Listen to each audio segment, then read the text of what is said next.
जिस खोपड़ी पे कुंतलों फूल चढ़े उड़िया बाबा, उसी खोपड़ी पे गड़ासा चला।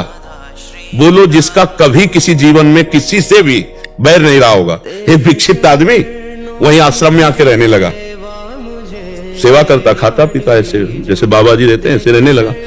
ऐसे सत्संग हो रहा था, शांत मुद्रा में पूज्यपाद उड़िया बाबा जी बैठे थे। तो अब जैसे मक्खी हटाने के लिए पंखा या मोर पंख रखते सेवक जन, तो ऐसे ऐसे मोर पंख कर रहे थे। वो आया, बोला लाओ, बोले नहीं तुम्हें नहीं। मतलब एक गुरुजनों की सेवा के लिए थोड़ी योग्यता भी होनी चाहिए, समझ भी होनी चाहिए। वो गया, कम्बल ओढ़े हुए था, जिस गड़ासे से चारा काटा जाता है वही गड़ासा लाया और बाबा शांत बैठे थे। इतनी रफ्तार से मारा कि 6-6 इंच गड़ासा खोपड़ी में घुस गया और 5-6 गड़ासे कि मतलब कोई समझ ही नहीं पाया, किसी की संभावना ही नहीं थी कि मतलब ऐसा खून के फव्वारे उठे। बाबा एकदम ओ, तो ये प्रारब्ध हो गए ना। भगवत प्राप्त महापुरुष तो बहुत पहले हो गए थे, ब्रह्म बोध संपन्न महापुरुष, जीवन मुक्त महापुरुष, लेकिन शरीर का पाप और पुण्य का प्रारब्ध देखो। जिस खोपड़ी पे हजारों मन फूल चढ़ा होगा, अंतिम लीला गड़ासे से हो गई। भगवान के चरण में बहेलिया बाण मारता है द्वारिकाधीश के, अंतर्ध्यान लीला। अगर छुप कर बाली को मारा तो वही व्याध बनकर भगवान लीला, जो कर्मों का हिसाब किताब है वो खेल। तो इसीलिए प्रहलाद जी से कहते हैं कि तुम अपने पूर्व के पुण्य और पाप का भोग कर लो, मुझे प्राप्त हो जाओ। पर वो शरीर राग रहित महापुरुष हैं, तो इसलिए पुण्य पाप का संबोधन मात्र किया जाता है, वो उस भोग से परे है।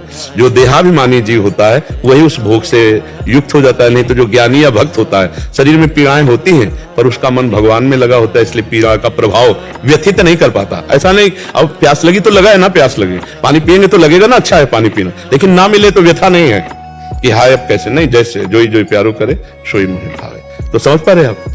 देहाभिमानियों के लिए जैसे उन्होंने एक ये भी दिया होगा कि इससे देहाभिमानी जीव जो है इस बात को समझ ले। वैसे तो प्रहलाद जी को स्वतः सिद्ध, हाँ स्वतः सिद्ध है।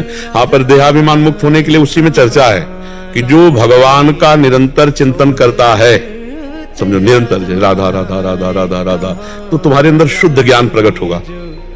तो अगर रस्सी का ज्ञान हो जाए तो सर्प का भय खत्म हो जाएगा कि नहीं हो जाएगा। जैसे टेढ़ी रस्सी पड़ी है और हमें भ्रम हो गया कि सर्प है, तो अब इसके लिए हमें प्रकाश चाहिए। जहां प्रकाश होगा तो हमें दिखाई देगा रस्सी है, तो सर्प का भय खत्म हो जाएगा ना।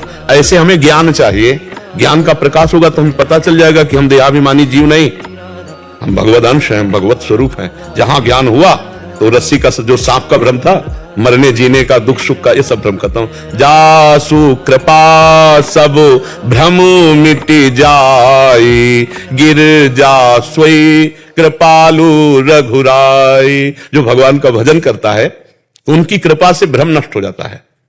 जो मैं स्त्री हूं, मैं पुरुष हूं, देहाभिमान है, ये भ्रम नष्ट हो जाता। जासु कृपा सब भ्रम मिट जाई, या गुरुदेव की कृपा से। गुरु प्रसन्न साहब अनुकूला, मिटी सकल कल्पित भय शूला। एक कल्पनात्मक जो भय है वो गुरु प्रसन्न हो गए, साहब इष्ट अनुकूल हो गए, शुद्ध ज्ञान जागृत हो गया, भय खत्म हो गया, निर्भय हो गया। निर्भय, निश्चिंत, निशोक, ये सब स्थितियां आ जाती। खूब नाम जप करें, भगवान उपाय बता रहे हैं। भगवान का अखंड चिंतन ही, नाम जप ही शुद्ध ज्ञान प्रकाशित कर देगा, पक्का समझो। और इसी ज्ञान से, ज्ञान प्रकाश से जो जड़ चेतना ग्रंथि पड़ गई, तो ज्ञान के प्रकाश में देखा यद्यपि मृषा, अरे गांठ तो लगी ही नहीं थी, गांठ तो लगी ही नहीं थी, अभ्यास व सब माने हुए। जैसे एक धोबी जो है गधे को ले गया घाट में, अब गधे को तो ले गया लेकिन रस्सी ले जाना भूल गया, तो गधा कहीं चला जाएगा। तो उसने सोचा आज ड्रामा करके देखते हैं, तो बिना रस्सी बांधे वो ऐसे जैसे बांधने का होता ना, नाटक किया, उसके पैर में हाथ लगा के चला गया। कपड़ा धो के आया, गधा वहीं खड़ा मिला। अब पूरे कपड़ा लाद दिए, अब देखा बंधा तो है नहीं, तो 2-4 डंडे मारे, फिर भी गधा टस से मस नहीं हुआ। तो उसको लगा चल, तो उनको लगा हमने ड्रामा किया था बांधने का, अब जो ही छोड़ने का ड्रामा किया तो भाग पड़ा। जो ही हाथ लगाया ना, बस हम ऐसे बंधे हैं। यद्यपि मृषा छूटती कठिनाई, यद्यपि झूठा है बंधन, जड़ चेतन की गांठ नहीं लग सकती, पर ये गुरु प्रताप से ज्ञान हो जाए, ये प्रकाश हो जाए हमारे हृदय में कि हम भगवान के अंश हैं, हम देह नहीं। ये भजन से होगा। बारी